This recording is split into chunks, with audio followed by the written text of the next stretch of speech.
Bonjour à tous, chers amis. Aujourd'hui, nous allons attaquer le 32e chapitre, 32e chapitre de Tanya, qui est ce qu'on appelle connu comme être un chapitre particulier. 32 en hébreu, c'est aussi lève, qui veut dire le cœur. Hier, je parlais avec quelqu'un qui m'a dit qu'il a appelé sa fille Liv. Je lui ai dit pourquoi Liv, et il m'a dit parce que Liv c'est un dérivé de lève. Certainement que les Juifs, ils ont tous des sens profonds à chaque nom. En tout cas, le cours d'aujourd'hui, c'est un cours très riche, puisque c'est vraiment, on va dire, le chapitre par excellence qui déroge de la règle. Comme on l'a vu la semaine dernière, si tu te rappelles, si tu as bien révisé le cours, on va sortir de tout ce qu'on a parlé jusqu'à présent, la tristesse, l'amertume, la joie. Et apparemment, ce chapitre n'a absolument rien à faire ici. Comme on a parlé la semaine dernière, dans la première édition du Tanya, l'Admor Azachad ne l'avait pas mis. Il n'était pas ici. Et c'est seulement dans la deuxième édition qu'il a rajouté ce chapitre et qu'il a placé ici, comme on va tout de suite voir pourquoi. Le cours est pour la Refoua Shlema de Léa Batsipora, ainsi que toutes les autres personnes qui ont besoin de Refoua Shlema partout où ils se trouvent. Et de bonnes nouvelles pour tout le peuple juif. Alors, comme on l'a dit tout à l'heure, c'est un chapitre par excellence très très connu, c'est un chapitre qui est répété, et c'est un chapitre dans lequel on peut parler dessus des heures et des heures. Et ce qu'on va voir aujourd'hui ensemble, c'est surtout quel est le rapport, pourquoi il a été placé ici. Pourquoi ce chapitre il a été placé ici, pourquoi apparemment un chapitre qui est totalement hors sujet. Le premier 31 chapitres, on peut le revoir sur l'application eTorah, eTorah sur Google et Apple. Comme j'ai dit tout à l'heure, c'est un chapitre qui n'aurait pas dû être placé ici.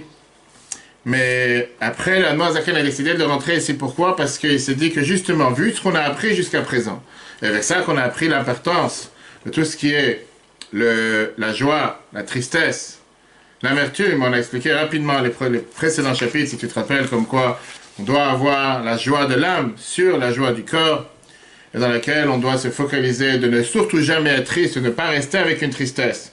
Par contre, on doit toujours vouloir sortir de la tristesse. Et en sortant de la tristesse, on doit s'assurer de passer à l'amertume. L'amertume qui est beaucoup plus constructive que la tristesse.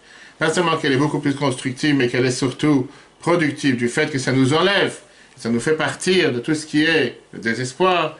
Alors que la tristesse, c'est loin d'être un désespoir. Bien au contraire, c'est l'espoir. Si c'est emmené avec une condition préalable de pouvoir arriver vers la joie, qui veut dire, c'est pas juste faire un bilan, un autobilan en se disant qu'est-ce que je dois faire dans ma vie, comment je vais avancer, comment je vais réussir, ou bien avoir de l'espoir, mais concrètement, alors qu'est-ce que tu fais, que tu prends en main et tu avances.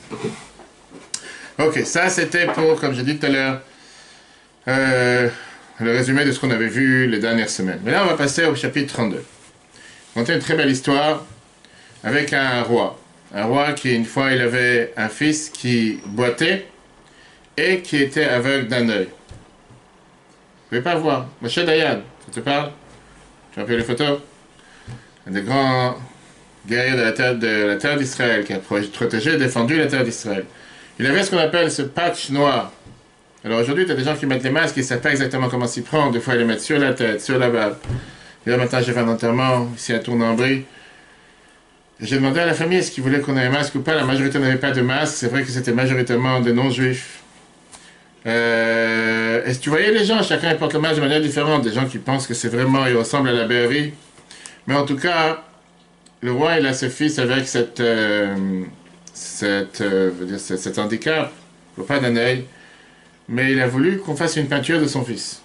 Il a décidé de faire une compétition nationale, dans laquelle il a demandé que tout celui qui va me faire la meilleure photo de mon fils, il va avoir le plus beau cadeau. Voilà comment tu vas pouvoir peindre un fils qui a malheureusement un œil qui ne voit pas. Vous savez que c'était un défi très spécial. Comment pouvoir faire une belle photo, une belle image d'un prince qui boite et qui est aveugle d'un œil? Vas-y, qu'est-ce que tu aurais fait, toi, le grand exploit? Vas-y. Ok, je te laisse le temps de réfléchir. À la fin de la compétition sont arrivées 3 merveilleuses photos. Écoute bien. Le premier, il a décidé de voiler, de masquer les défauts. Fais comme si rien n'était. Tu fais une peinture, c'est pas une photo. Puisque tu fais une peinture et c'est pas une photo. Il a décidé de faire un merveilleux prince, le plus, on dit handsome, le plus beau qu'il y a sur terre, avec 2 yeux qui voient, avec 2 pieds droits. Il n'a aucun défaut. C'était merveilleux. Il n'y a pas plus méchant. Imagine-toi que tu es le père de cet enfant, de ce prince. Tu dis, waouh, comment il a rendu mon fils? Que Dieu fasse soit du rêve. Ça, c'était une personne. Quel est le problème avec cette photo? Faussé. Deuxième peintre, il a décidé de ne pas voiler les défauts. Deuxième peintre, il a décidé, écoute, ça ne sert à rien de commencer à se raconter des histoires. Le roi, il sait très bien que son fils, il a ses défauts, il a des défauts. Malheureusement, ses handicaps, ses disabilités. Donc il a dit, tu sais quoi, moi je vais me focaliser sur la partie, on va dire la partie qui est parfaite, la partie en bonne santé, la belle partie du prince. Il s'est dit, tu sais quoi, au lieu de le peindre de face, je vais le peindre de côté. Je le peins de côté. Tu vas pas forcément voir les défauts, il n'y a pas de défaut, tout va bien. Tu vois l'œil qui est ouvert, tu vois l'œil qui voit. Tu ne veux même pas savoir qu'il a un œil qui ne voit pas, etc. Tu vois seulement la partie belle, la partie en bonne santé, l'autre partie tu ne la vois pas. Quel est le problème avec cette image? Partiellement vrai. Pourquoi partiellement vrai? Il t'a pas dit qu'il n'y a pas de défaut. Il n'a pas peint les défauts. Il s'est focalisé sur le positif, il ne s'est pas focalisé sur le négatif. Arrive le troisième peintre. Le troisième peintre, il a dit, moi je vais prendre les défauts et je vais les transformer en quelque chose de merveilleux. Pas je vais voiler les défauts. Je ne vais pas cacher les défauts. Il fait comme ça. D'un côté, cacher les défauts, c'est un mensonge. Pourquoi les cacher? La personne ne voit pas d'un œil et boite. Qu'est-ce que je te fasse? Tu veux que je fasse croire aux gens comme si... les gens ne vont pas reconnaître que c'est le fils du roi. Ils savent très bien qu'il a un œil voilé. Ils savent très bien qu'il boite, qu'il ne marche pas normalement. De l'autre côté, si je le peins avec ses défauts, il y a quelque chose qui ne va pas. Donc il a décidé la chose suivante. Il a décidé de peindre le prince en train de chevaucher sur un arbre. Pas sur un arbre. Sur un cheval, pardon. Quand il est en train de regarder avec son revolver vraiment un œil pour pouvoir tirer un chasseur. D'un côté, qu'est-ce que tu vois? Tu vois le cheval, tu vois le prince, tu vois le pied courbé. Tu n'es pas censé savoir quand il est sur le cheval, est-ce qu'il boite ou pas. Tu vois qu'il a un œil fermé, mais il a la carabine sur l'œil pour essayer de pointer comme il faut pour pouvoir chasser. Et automatiquement, tous les défauts sont devenus des qualités. Qui, d'après toi, a reçu le meilleur diplôme? Qui a reçu la cagnotte? Il n'y a même pas de quoi hésiter, la réponse elle est claire. Pourquoi cette histoire? Parce que, dans l'exemple que nous voulons avoir aujourd'hui avec ce Père, ce chapitre 32, le chapitre cœur qui nous parle d'Avat Israël, l'amour du prochain, c'est vrai que Dieu c'est le roi, et nous, le peuple juif, nous sommes les enfants du roi. Les défauts, ce sont les manques que nous avons tous. On a tous des défauts. Il n'y a pas une personne qui n'a pas de défauts, pas la personne qui est assise en face de moi. Mais en règle générale, on a tous des défauts matériels, spirituels. Dans le peuple juif, on a ce qu'on appelle des tzadikim, on a des rechaim. Comment faire face ou comment agir face aux défauts de l'autrui? Tu sais que la personne en face de toi n'est pas religieuse, n'est pas pratiquante, ne fait pas forcément Shabbat, ne mange pas forcément kasher, ne fait pas ce que toi tu fais. Comment tu peux te forcer à l'aimer? Et comme on va tout de suite voir, on te dit, va aimer ton prochain comme toi-même. Comment tu fais une chose pareille? Ça, c'est ce qu'on va voir dans ce 32e chapitre qui est appelé le cœur du Tanya. C'est pas pour rien qu'il est placé ici. Mais avant de comprendre comment aimer quelqu'un d'autre, comme on l'a dit dans le sujet d'aujourd'hui, qui est un sujet important, l'amour du prochain, est-ce que c'est vraiment toute la Torah? Ça, c'est ce que Hillel HaZaken a dit. Et même quand Rabbi Akiva t'a dit, on a vu ça dans les cours précédents, qu'on peut voir sur l'application Torah, comme quoi, c'est klal gadol ba Torah, c'est une base fondamentale de toute la Torah. Est-ce qu'on peut trouver le même amour face aux Réchaïm, face aux mécréants? Comment peut-on aimer quelqu'un malgré les mésaventures spirituelles? Avant de comprendre ça, il faut d'abord faire la part des choses, de comprendre qu'est-ce que ça veut dire la vraie amour, et en quoi la vraie amour est différent d'un amour faussé, un amour qui est pas vrai. Comme on va dire dans le langage aujourd'hui politiquement correct. L'hypocrisie, il ne faut pas dire l'hypocrisie française, l'hypocrisie tout court. De faire soi-disant que tu aimes, en réalité tu n'aimes pas. Et on verra après 3 différentes manières d'aimer l'autre avec ses défauts. Tu ne fais pas d'illusion, tu n'es pas en train de te voiler la face, tu n'es pas en train de faire croire qu'il n'y a pas de défauts. Il y a des défauts. Mais malgré les défauts, être capable de l'aimer. On verra comment c'est pour le couple, on verra comment c'est pour les enfants. Que ça, ce sont 3 différentes manières d'expliquer le verset « Tu aimeras ton prochain comme toi-même ».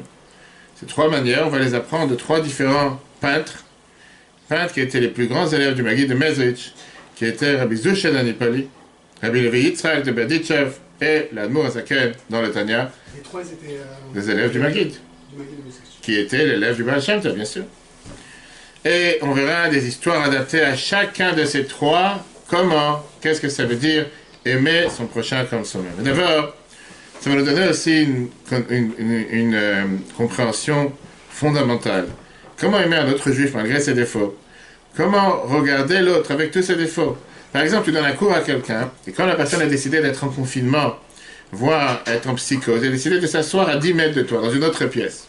C'est exactement ce qui se passe. Tous ceux qui ne voient pas ici, ils sont en Zoom, je vous montrerai après avec qui je suis en train d'apprendre, qu'il a décidé que comme il y a certains virus qui tournent dans le monde, et certainement que le travail de ce virus, il est dans toutes les pièces, que Dieu nous en préserve, donc il s'assoit à 10 mètres, parce qu'il a peur que si jamais il va être trop proche, il risque d'être contaminé. Trop d'amour. Pour avoir du recul. Pour avoir du recul. Sois tranquille.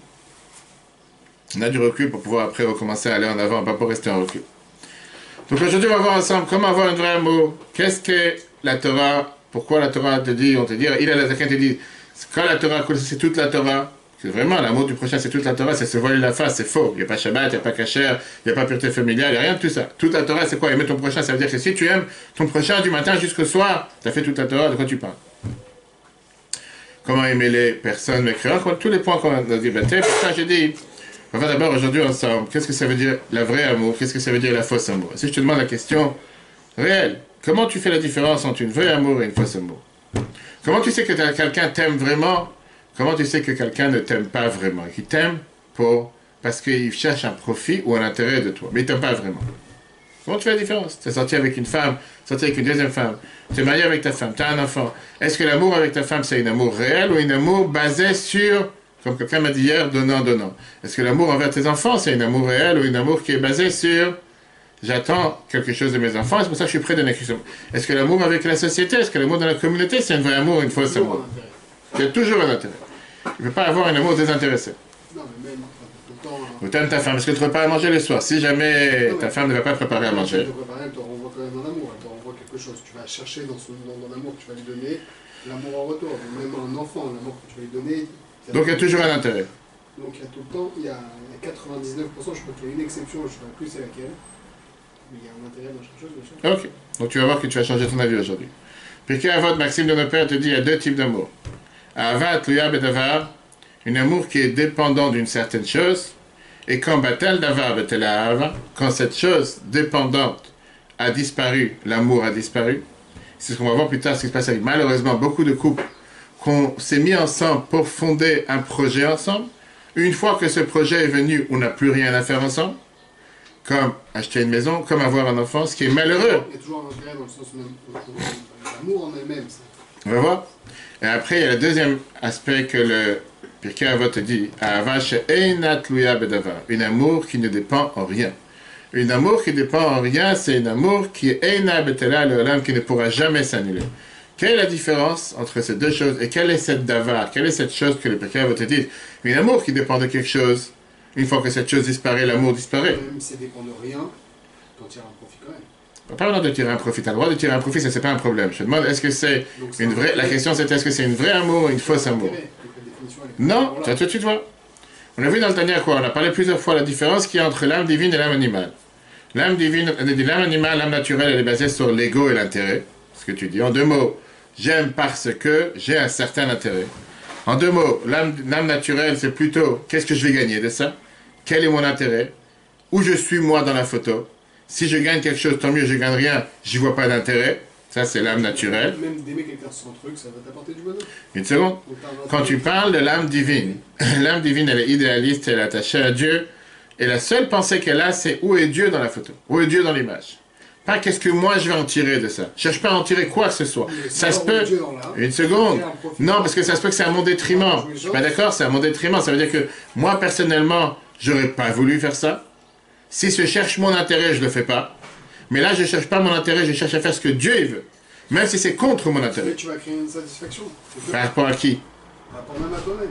Satisfaction de quoi? Je suis pas heureux de ce que je viens de faire. Tu fais pour quelque chose. Je le fais pourquoi? Parce que Dieu l'a demandé.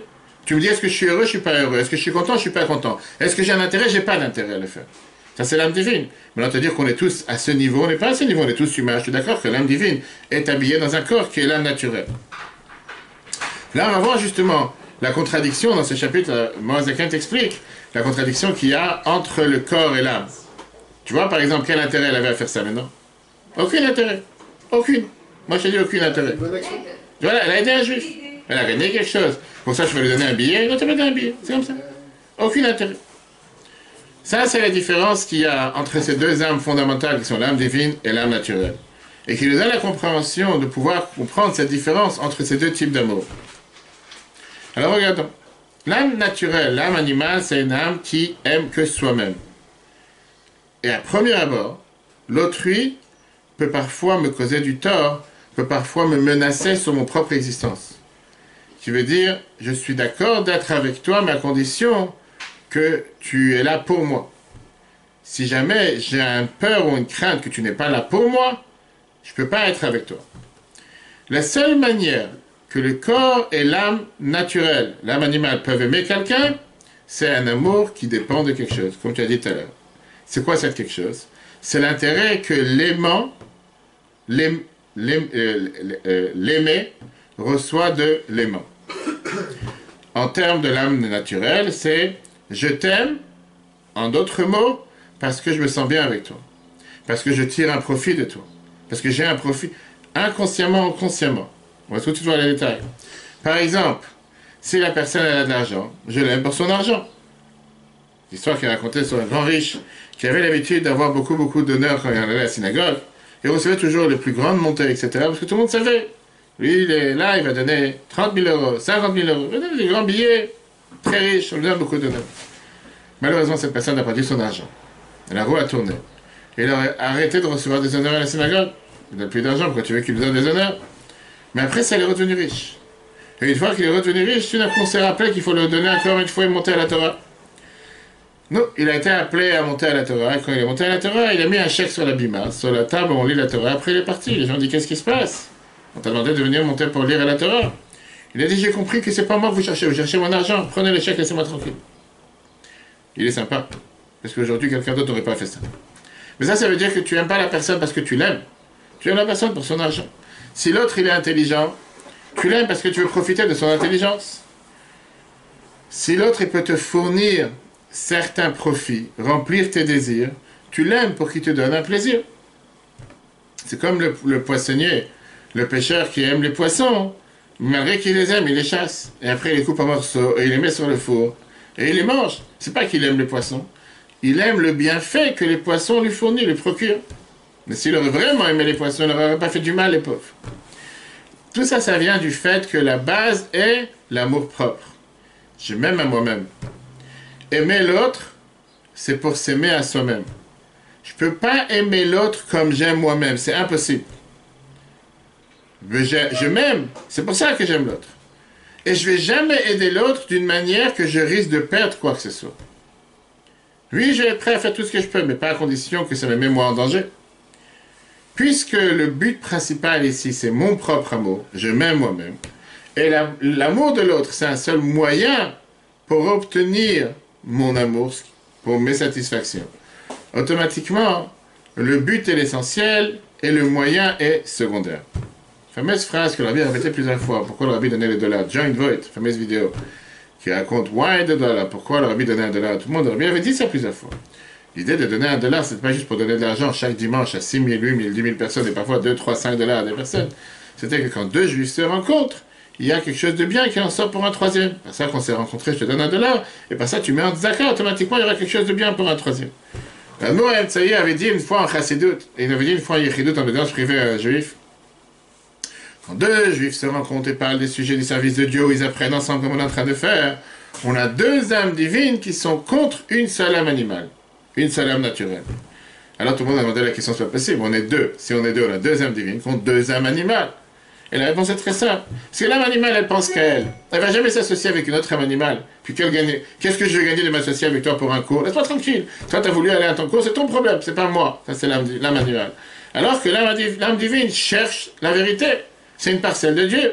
Puisque c'est une parcelle de Dieu et elle cherche la vérité, automatiquement, elle est contente d'aider un autre juif qui veut parler d'un sujet de Torah, qui veut apprendre, qui veut se rapprocher de Dieu. Donc, quand deux juifs parlent les paroles de Torah, ils apprennent ensemble. Ça te fait deux âmes divines contre une âme animale.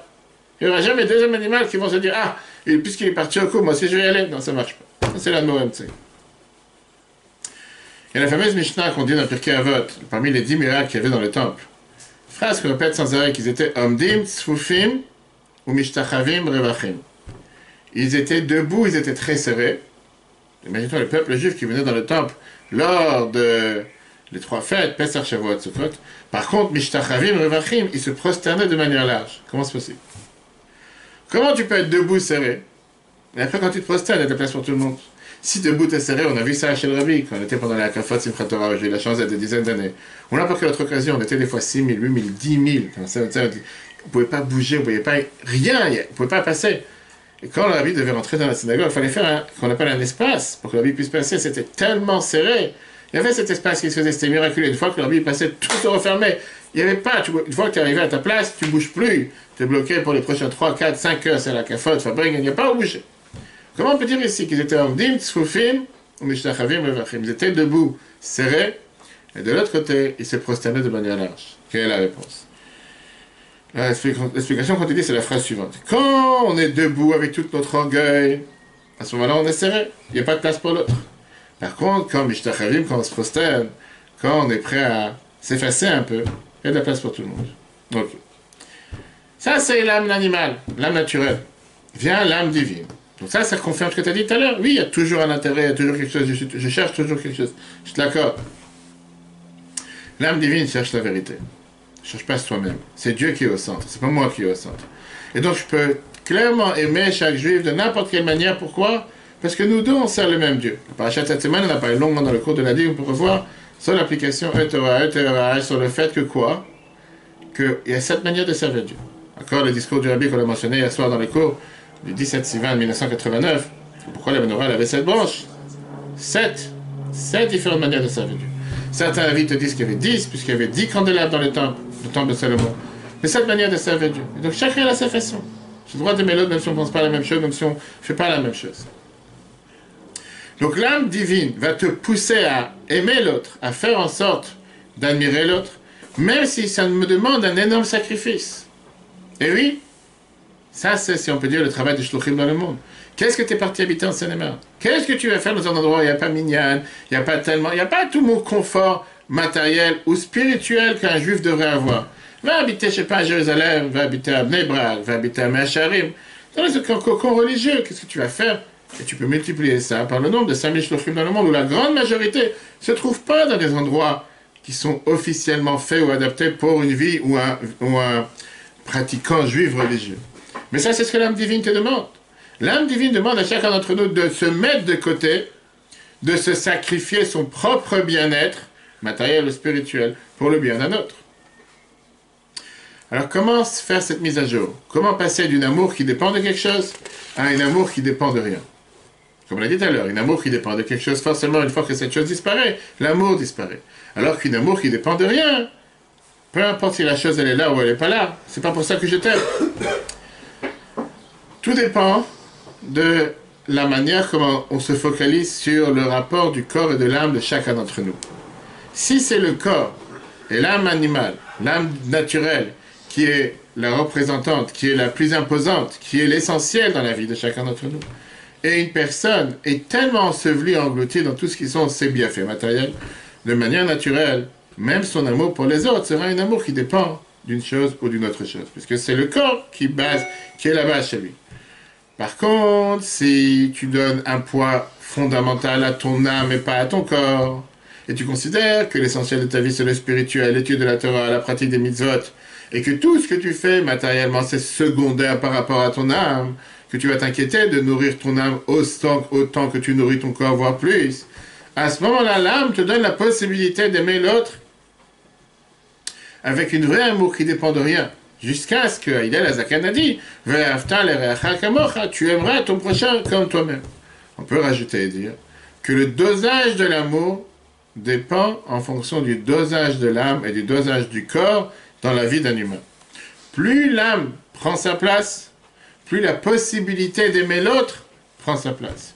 Plus le corps prend sa place, plus la difficulté d'aimer l'autre prendra sa place. Et parlons du couple. Puisque je sais, j'ai un couple devant moi qui va au Hachem à très grand. Je parlais avec un couple hier Et je disais que si un couple te dit qu'il n'y a pas de problème de shalom bayit, d'harmonie dans le couple, ou qu'on est tout le temps tous d'accord, il y a forcément un menteur quelque part. Des fois c'est deux, donc s'ils s'entendent bien, les deux ils sont en train de se mentir, pourquoi pas, mais c'est pas vrai. Parce que par définition, on n'est pas fait l'un pour l'autre. Un homme et une femme ne sont pas faits pour être ensemble. Dieu a décidé qu'on soit ensemble à condition qu'on est prêt à créer cet nouvel édifice. De créer cette nouvelle maison dans laquelle, oui, on va pas se voiler des différences. On sait qu'on est différent et néanmoins, on va se forcer à faire en sorte que ça marche, comme l'image du troisième point qu'on a vu tout à l'heure. Regardons un homme et une femme. On sait comment on peut avoir l'air à l'amour en général. Et j'ai eu moi-même des dizaines de couples les dernières 18 ans. Mais tu peux avoir des gens qui s'aiment tellement, et de l'autre côté, du jour au lendemain, c'est devenus les plus pires ennemis. Et des fois, je me demande, comment est-ce possible? Tu as vécu ensemble 10 ans, 15 ans, tu as eu des enfants ensemble, tu as fait une partie de ta vie ensemble. Comment tu peux haïr cette personne avec toute ta haine? À la rigueur, tu n'es pas obligé d'aimer la même personne toute ta vie, je peux comprendre. Mais pourquoi avoir une haine contre cette personne? Mais depuis le départ, puisque chacun était ici investi dans son propre intérêt, et à certains moments, les intérêts de l'un et de l'autre se sont remplis. Il n'y a plus rien à faire ensemble. Chacun, il a déjà maximisé le bénéfice qu'il va pouvoir gagner de l'autre. À partir du moment que j'ai déjà gagné ce que je peux recevoir de l'autre, automatiquement tout explose. J'ai plus aucun intérêt à rester avec toi. Si le but de se marier avec toi, c'était pour acheter une maison, j'ai acheté la maison, je ne vois pas pourquoi je devrais rester avec toi. Même si c'est illogique, mais c'est la réalité, c'est ce qui se passe. On s'est mariés ensemble pour faire un enfant, comme certains diront, alors qu'ils oublient qu'il y a un troisième partenaire qui est Dieu. Une fois qu'on a eu cet enfant, j'ai plus aucun intérêt de rester avec toi, et c'est malheureux. Mais des fois, tu vois des enfants comme ça, qui sont à un âge de quelques mois, voire 6 mois, un an, que tout d'un coup, ils sont jetés comme des sacs de pommes de terre d'un côté vers l'autre. Que Dieu les en préserve. Regardons l'amour qu'il y a entre parents et enfants. A priori, l'amour entre parents et enfants devrait être un amour qui est désintéressé, un amour qui ne dépend de rien. Parce que on peut même élaborer ça beaucoup plus, c'est pas le sujet du jour, c'est même pas un amour envers un autre, c'est pas comme une femme. Une femme, c'est vraiment autrui, même si tu dis dans la choupa que c'est deux moitiés d'âme qui s'unissent, mais au final, ce sont deux personnes différentes, alors que des parents et enfants, les enfants sortent, découlent des parents, donc c'est exactement s'aimer soi-même, c'est pas aimer quelqu'un d'autre, c'est pas le sujet aujourd'hui. Mais on peut dire que l'amour entre un parent et un enfant peut dépendre tout le temps que le parent il va donner à un enfant tout ce qu'il a besoin. Et de l'autre côté, donc l'enfant il va aimer le parent, et le parent va aimer l'enfant tout le temps que l'enfant lui donne satisfaction, etc. Qui grandit de la manière comment il attend qu'il grandit, etc. Et ça s'exprime, on peut voir que quand par exemple, malheureusement, un des deux côtés ne remplit pas son devoir, ou que les parents ne sont pas satisfaits du comportement des enfants, ou qui ne grandit pas de la manière comme ils auraient espéré, tout d'un coup ils sont prêts à claquer la porte à un enfant, à mettre un enfant à la porte, que Dieu nous en préserve, ou bien le contraire, un enfant qu'il ne reçoit pas de ce qu'il aurait voulu recevoir de ses parents, automatiquement il peut dire j'ai plus rien à faire avec mes parents, laisse-moi tranquille, même si ce sont ses parents. Ça c'est quand c'est dépendant de quelque chose. Quand tu parles d'un amour qui ne dépend de rien, qui dépend de quoi que ce soit, les enfants ont le devoir de respecter les parents dans n'importe quelle situation, dans n'importe quelle circonstance. Et les parents doivent toujours chercher le bien-être de leurs enfants, pardon, sans condition. Puis la Moazaken commence le prochain chapitre, chapitre 32, et il te dit les premières phrases qu'on va voir, que par ça que tu vas commencer à comprendre comment ton corps est abominable. Et que la vraie joie, c'est la joie de l'âme, là tu vas pouvoir avoir un vrai amour envers un autre. Ça c'est une suite aux trois chapitres qu'on vient de voir, 31, 30 et 29, dans lequel on a vu comment, oui, parfois on a le devoir de regarder la bassesse du corps, et regarder l'importance de l'âme. Là, la Moazaken te dit que la manière comment tu donnes de l'importance à ton âme, en fonction, tu es capable d'aimer quelqu'un d'autre. Comme vous venez de voir.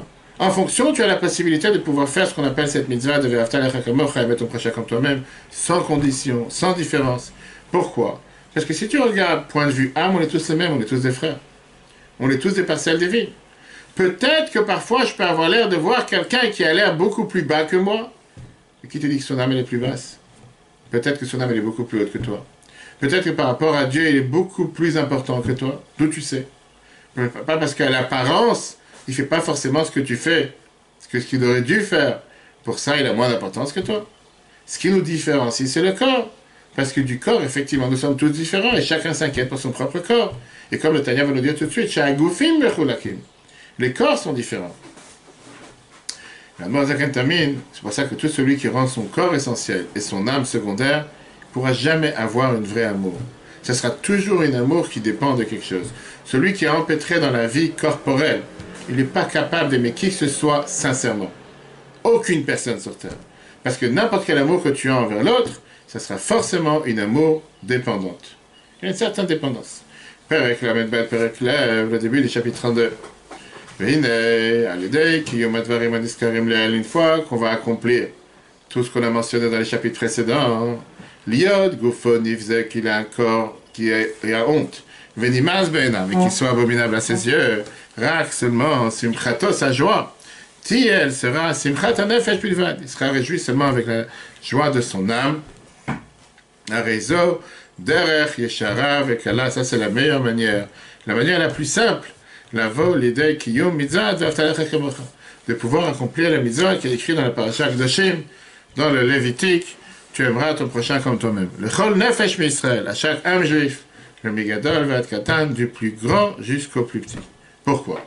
Qui machar chez Goufonimas, puisque son corps est abominable, ou me toi il est dégoûté de son corps. On n'a pas dit que tu dois vivre avec un sentiment d'infériorité et te regarder dans le miroir tous les matins et te dire qu'est-ce que je suis moche. C'est pas de ça qu'on parle. On parle spirituellement parlant. Alors que l'âme et le souffle et l'esprit miyodea, qui connaît Gdulatan ou Ma'alatan, leur grandeur et leur avantage, Shorchan ou Mekoran dans leur source, Belokim Chaim, comment ils émanent de Dieu, un Dieu vivant. Beshegam, surtout que Kulan Matimot, toutes les âmes sont les mêmes, ce sont tous des parcelles divines. Ve'av echad le Kulan, il y a un Père pour toutes les âmes. Et c'est la raison pourquoi Nikru Kol Israël, pour ça que tout le peuple juif est appelé Achim Mamash. Pour ça que nous sommes appelés des frères. Pas juste un mot frère, comme c'est imité dans certaines autres religions, dans certaines autres cultures.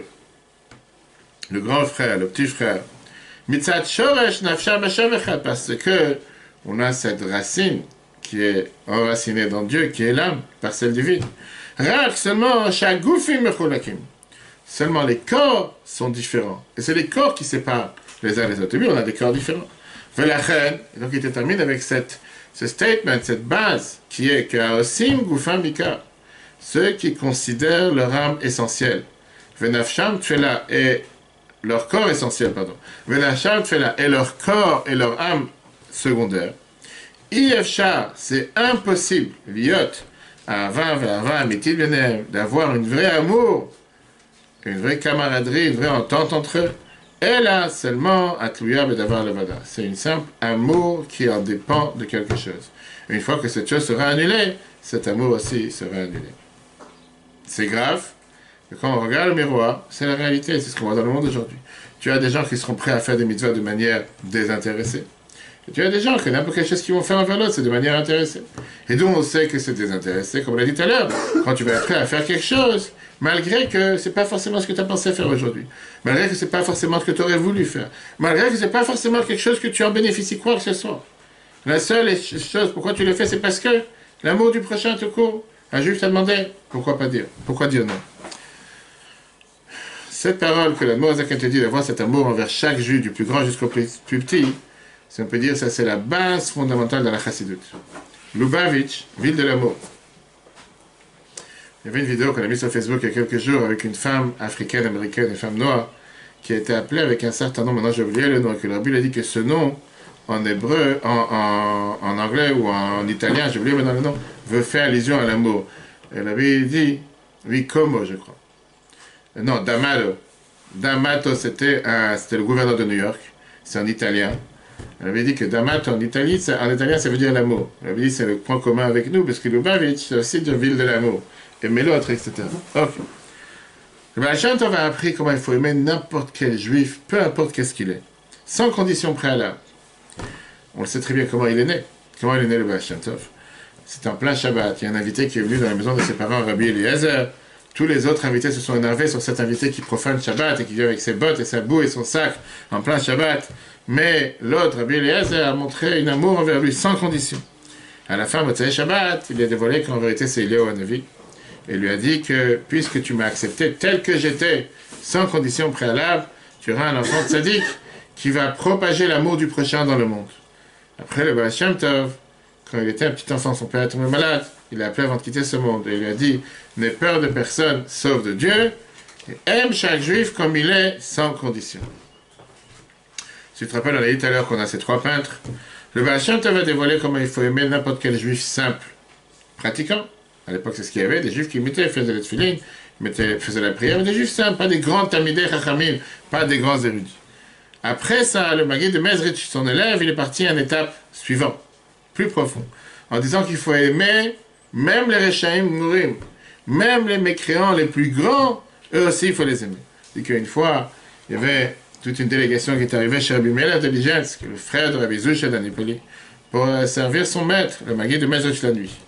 Et le Maguide de Mezrich l'appelle et lui dit, tu entends Melech en appelant. Qu'est-ce qu'on dit dans la yeshiva du ciel? Qu'est-ce qu'on est en train de dire dans le ciel? Que l'amour, Avat Israël, doit être un rachat amour comme un tzaddik amour. Aimer son prochain, aimer le plus mauvais comme on aime le plus grand tzaddik. Maintenant, on va comprendre notre chère histoire, qu'on a répété ça des centaines de fois et qu'on a vu dans plusieurs cours. On peut voir sur l'application et on a vu ça aussi pendant la période du Homer, avec ce fameux non-juif qui est arrivé voir Shammai. Il lui a dit, apprends-moi toute la Torah sur un pied. Il dit que Shammai l'a poussé jusqu'au bout du bâtiment. Heureusement qu'il y avait un mur pour rattraper, parce que sinon il serait encore en train de pousser jusqu'à aujourd'hui. Shammai, il pouvait pas supporter une chose pareille. Qu'est-ce que tu te moques de moi? Tu apprends toute la Torah sur un pied. Il est parti voir Hillel, l'adversaire de Shammai, qui lui a dit, ce que tu n'aimes pas qu'on te fait, ce que tu n'aimes pas qu'on te fasse, ne le fais pas aux autres. Ça, c'est toute la Torah. Tout le reste, c'est des commentaires, va apprendre. Et qu'il est parti apprendre pendant 3 ans, et après il est devenu, il s'est converti, etc. Beaucoup de gens parlent de cette phrase de Hillel qui est très connue. Oui, c'est facile à dire que Avat Israël, c'est toute la Torah, qu'Avat Israël représente toute la Torah. Mais c'est faux. C'est un mensonge. Parce que dans la Torah, tu as 2 composants. Tu as ce qu'on appelle la partie qui sont les mitzvot ben Adam la Chavero, les mitzvot de la société entre un homme et son ami. Mais tu as toutes les mitzvot qui sont ben Adam la Malcolm, entre un homme et Dieu. Il y a des mitzvot, clairement des commandements qui sont faits de ne pas voler, de ne pas se venger. Ça, je suis d'accord avec toi. Aimer ton prochain. Tfilin, Shabbat, Kashrut, Shema, Tfila, circoncision, quel rapport avec l'autre maintenant? Ça, ce sont des mitzvot qui sont pour renforcer ou pour créer ce lien que tu as, toi et Dieu. Qu'est-ce que ça veut dire? Aime ton prochain comme toi-même, et ça, c'est la base de toutes les mitzvot, ça, c'est toute la Torah. En quoi c'est toute la Torah? Peut-être, tu t'accordes la moitié des mitzvot qui sont par rapport à l'autrui. Si tu n'aimes pas ton prochain comme toi-même, tu pourras pas les faire. Mais les mitzvot envers Dieu, en quel rapport avec les mitzvot envers Dieu? Brit Mila, Shabbat, avec aimer ton prochain comme toi-même. A priori, aimer ton prochain comme toi-même, c'est seulement une base pour les mitzvot qui sont entre toi et l'autre, pas pour les mitzvot qui sont entre toi et Dieu. Comme d'ailleurs, Rabbi Akiva a dit, Klal Gadol Torah, c'est une règle fondamentale de la Torah, mais c'est pas toute la Torah. Alors comment il a pu dire une chose pareille? La réponse, elle est, d'après ce qu'on vient d'apprendre, c'est très facile à comprendre. Quand est-ce que tu peux avoir un vrai amour du prochain? Quand tu as seulement cette supériorité de l'âme sur le corps. Ça, c'est le but de toute la Torah. De donner une supériorité à l'âme sur le corps. D'arriver à une situation dans laquelle l'homme n'est pas empêtré dans une grossièreté, dans un matériel, mais il est attaché avec Dieu. Et ça, on le trouve dans beaucoup de mitzvot. Prenons un simple exemple. Un petit enfant de bas âge qui sait qu'il ne peut pas manger n'importe quel bonbon, et que certains bonbons, il doit d'abord vérifier si c'est kasher ou pas. C'est pas suffisant. Ça, c'était la première mitzvah. Après ça, il doit se retenir et faire une bracha avant de manger. Ça veut dire donner plus d'importance à l'âme avant le corps. Parce que le corps, il décide, j'en veux maintenant, tout de suite, donne-le-moi, c'est moi qui en ai besoin. Pareil dans toutes les autres mitzvot. Et le fait de dire une bénédiction, c'est de se dire, oui, tu en veux, mais il y a quelque chose à faire d'abord. Qui est s'éduquer en disant, l'âme, elle doit d'abord recevoir sa partie dans le bonbon, qui est donner une bénédiction. Et après, tu pourras avoir le corps en bénéficier. Deuxième but, pourquoi on a la Torah? Pour amener une sainteté sur terre. C'est la raison pourquoi toutes les mitzvot, la majorité des brachot qu'on fait, on dit à chaque des shadow mitzvotav, pour que la sainteté divine règne sur terre. Transformer le monde. Et ça, c'est possible quand on a cette union, qui a cette, on va dire, cette synchronisation entre l'âme et le corps. Dieu représente l'union et le monde représente la division. Pour pouvoir avoir le Bachenu Avinu, que Dieu nous bénisse, on a le devoir d'avoir Kulanu Ke'echad, qu'on soit tous ensemble. Ces 2 buts de la Torah, ils vont dans 2 sens. De haut en bas et de bas en haut. La Torah élève la personne. Pourquoi elle élève la personne d'une manière qu'il pourra avoir les forces de faire lever son âme sur le corps. Et de bas en haut, ça c'est de bas en haut. Et de haut en bas, le but de la Torah, c'est d'amener la sainteté dans le monde. Dans quelle mitzvah tu exprimes ces 2 points de la manière la plus claire? La mitzvah de Avat Israël, aimer son prochain.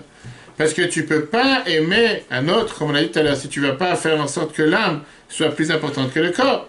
Avat Israël, l'amour du prochain, ça c'est le baromètre pour savoir si tu remplis toute la Torah ou si tu ne remplis pas toute la Torah. Et c'est pour ça qu'il te dit que ça représente toute la Torah. Regarde comment il écrit ça. C'est ça qu'il est l'ancien dial Kiyum Mitzvazu sur l'accomplissement de cette mitzvah. Zéo, quand la Torah Kula, ça c'est toute la Torah. Veider Perusha, le reste, ce sont des commentaires. Une explication à cette mitzvah. Pourquoi? Qui est saute, Veshoresh que la Torah, parce que la base fondamentale de toute la Torah, c'est quoi? Le Hagbia ou la Halot, Hanefesh Alagouf. De faire élever, de faire surmonter l'âme sur le corps. Malama la Tréo. Adikara, Vesharsha de Cholam, et jusqu'à la racine et la source de tous les mondes. Ça c'est numéro 1. Faire élever l'âme sur le corps. Deuxièmement, Vegab, le Hamshir Havantzor Baruch. Faire descendre la lumière infinie de Dieu, le Knesset Israël, dans le monde d'en bas, pour le peuple juif.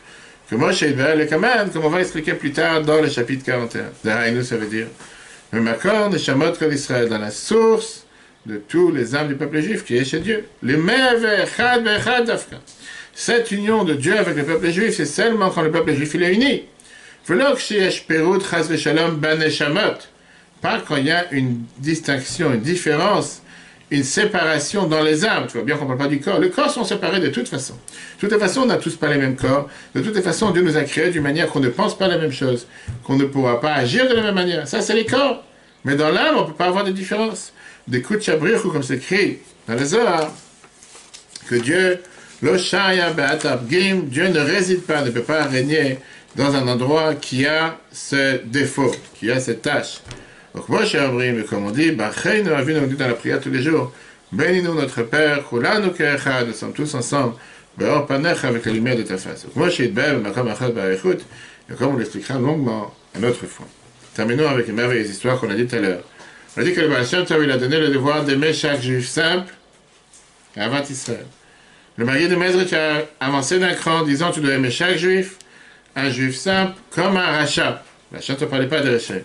Comment tu peux aimer un rachat? Comment tu peux aimer un mécréant? Comment tu peux aimer quelqu'un qui fait du mal? Devant toi, il part manger quelque chose de non caché. Devant toi, tu vois qu'il profane Shabbat. Devant toi, qu'il vient Kippour à la synagogue en train de manger un sandwich et il s'assoit devant toi, jour de Kippour. Qu'est-ce que je t'aime, mon frère? Comment tu peux travailler sur toi pour pouvoir aimer un tel juif? Alors, il y a là 3 approches, en fonction des 3 photos qu'on a vues tout à l'heure, les 3 peintres. Première approche, c'était l'approche de Reb Zusha d'Anipoli. Reb Zusha d'Anipoli est un élève du Maguide qui a dit, je ne vois pas de mal dans un juif. Il n'y a pas de mal dans un juif, que du bien. Je rappelle les peintres tout à l'heure, il n'y a pas de défaut. Comment Reb Zusha est arrivé à un tel niveau? On dit qu'une fois, il était chez le Maguide de Mezrich. Une personne est venue demander une bénédiction à Maguide. Reb Zusha d'Anipoli qui avait le roi HaKodesh, qui avait ce souffle divin, il a vu cette personne, c'est le plus grand gangster sur terre, le plus grand délinquant sur terre, le plus grand rachat sur terre. Il dit, j'arrive pas à comprendre comment il vient voir le Maguide demander une bénédiction. Des fois, tu voyais des juifs passer devant le rabbi dans les dollars. Tu te disais, mais c'est pas possible que le rabbi il accepte chacun avec un sourire. Il y a quelque chose qui ne va pas ici. C'est jamais... Le rabbi, c'était le rabbi. Rav Zusha ne peut pas se retenir. Il dit, t'as pas honte de venir voir notre maître, le tzaddik, le Maguide, et de se présenter devant lui sans faire tchouva, sans même un sentiment de tchouva, sans quoi que ce soit. Tu as fait tellement de péchés dans ta vie. Je te connais, tu es le voleur du quartier. Tu es le gangster de la ville. Tout le monde te connaît. Qu'est-ce que tu viens faire ici? Personne n'a eu très peur des paroles de Rav Zusha. Il est parti. Je crois qu'il est parti, Rav Zusha a eu peur, il s'est senti mal. Il a regretté sur le fait qu'il ait crié sur cette personne. Il dit, qui sait? Peut-être que si j'aurais parlé tranquillement à cette personne, avec amour, peut-être que la personne il aurait fait tchouva. Peut-être que la personne serait rapprochée, peut-être que la personne il aurait changé. Pourquoi avoir crié sur cette personne de cette manière? Qui tu es pour savoir? Oui, t'as pas honte, comme ça tu viens à la synagogue. Asseyez-vous au bout de la synagogue et je t'en passe des choses que les gens me racontent. C'est hallucinant. Des fois, ce qui se passe dans certaines communautés, c'est juste gravissime. Des fois, il y a des religieux qui viennent parfois de Disney, d'Israël, et qui demandent c'est quoi votre communauté? J'ai dit de quoi vous parlez. Il fait combien de gens viennent Shabbat à la synagogue? Il fait quelle différence? Shabbat, on est 15, 20, pas 36 000. Et il fait alors il n'y a pas de juifs en Seine-et-Marne. Je fais peut-être. Sauf qu'on envoie la matzah à 1200 familles. Sauf qu'on envoie le courrier à 1400 familles, etc. Je sais pour vous, communauté juive, exactement celui qui fait Shabbat. Vous êtes mal barré, comme on dit. Parce que la grande majorité du peuple juif n'est pas pratiquant, n'est pas religieuse. Dans le monde entier. Grâce à Dieu, des centaines de milliers de nos frères et sœurs se rapprochent tous les jours. Mais si pour toi, un juif, c'est seulement un pratiquant, tu as un problème. Rav Zusha a eu très peur de ce qu'il vient de faire, parce qu'au final, ça se peut qu'il a repoussé un juif éternellement. il a décidé de demander un tikkun, demander une réparation à son maître, le Maguide de Message. Le Maguide, il a souhaité, il a béni en lui disant que tu ne verras plus jamais les mauvaises actions d'un juif. Tu pourras voir seulement le bien. Sa bénédiction s'est accomplie. Depuis ce jour, Reb Zouch n'était pas capable de voir du mal chez quelqu'un. Donc quand on lui a demandé de faire une peinture d'un enfant qui est boiteux et qui a, comment on appelle ça, qui a un œil caché, il a décidé de le décorer avec deux pieds normaux, deux yeux normaux, tout va bien. Mais la question, elle est-ce que c'est normal d'avoir un tel approche? Est-ce que tu n'es pas en train de te mentir à toi-même? Tu sais que la personne n'est pas comme ça. Quel sadique, c'est le plus grand sadique, j'ai jamais vu un sadique pareil sur terre. Qu'est-ce que tu es en train de mentir? Tu vois que c'est pas vrai. Mais encore une fois, tu n'es pas obligé de le rabaisser. Mais pourquoi l'aimer? Pourquoi l'aimer avec une telle approche? C'est juste tout simplement se voiler la face. Parce que d'après le profond d'une personne, comme on vient de voir, c'est quelqu'un qui est totalement pur. Il n'est pas boiteux, et il n'a pas un problème avec un œil. Lui, à l'apparence, comme le mot de quelqu'un vient de nous dire, l'âme et le souffle, qui connaît leur grandeur, qui connaît leur importance. Si Dieu veut, la semaine prochaine, on verra qu'est-ce que ça veut dire aimer même des Rechaim. Tu as des juifs tueurs, tu as des juifs voleurs, tu as des juifs violeurs. Après ça, j'étais à la prison de Réau, comme j'ai dit, on a repris les visites après ces 2 mois de confinement, etc. Et c'est vrai qu'il y a des gens qui te disent, mais qu'est-ce que tu vas faire en prison? C'est pas juste des gens qui ont, je sais pas, ils ont eu un papier avec un problème, une rature ou quoi que ce soit. Tu as des fois affaire avec des gens qui sont parfois des grands délinquants. Comment tu peux aller voir des gens pareils? Qu'est-ce que tu perds ton temps à leur mettre des colis? Hier, j'étais assis dans une cellule, je explique le décor parce qu'en ce moment, tu vois le plexi, tu dois voir tout le décor que les gens... C'est bien, Dieu a donné beaucoup de panassa à ces gens qui vendent du plexi, et tous ces gens qui vendent des produits désinfectants. Ça durera quelques temps. Bref, donc tu peux aller voir dans les bureaux. Donc j'étais assis hier pendant 1 heure, 3/4 d'heure, en train d'apprendre avec un juif. On a pris tout un sujet sur le paracha à l'autre, c'était un cours que j'avais avec un détenu. Et lui, par bonheur, c'est pas un des plus pires, on va dire. Peut-être des fois des juifs que tu dis, mais qu'est-ce que je suis en train, quel rapport tu as avec quelqu'un pareil?